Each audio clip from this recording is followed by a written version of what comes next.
psychologie de la forme, les principales lois de la Gestalt, la loi de Cloutzer, la loi de la bonne forme, loi principale dont les ordres découlent, un ensemble de parties informes, comme des groupements aléatoires de points, tend à être perçus d'abord automatiquement comme une forme. Cette forme se veut simple, symétrique, stable, en somme une bonne forme. La loi de proximité, la loi de continuité. Des points rapprochés tendent à représenter des formes lorsqu'ils sont perçus. Nous les percevons d'abord dans une continuité, comme des prolongements les uns par rapport aux autres. La loi de la proximité. Nous regroupons les points d'abord les plus proches les uns des autres. La loi de similitude.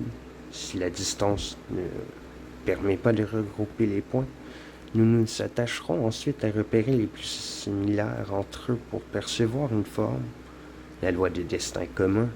Les parties en mouvement ayant la même trajectoire sont perçues comme faisant partie de la même forme. La loi de similarité. La loi de familiarité. Familiarité. On perçoit les formes les plus familières et les plus significatives.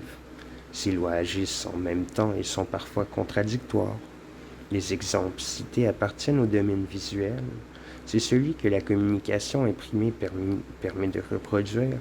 Les principes de la psychologie des formes trouvent une application dans le domaine auditif en psychologie de la musique et probablement aussi par rapport aux sensations kinésiques, de mouvements corporels.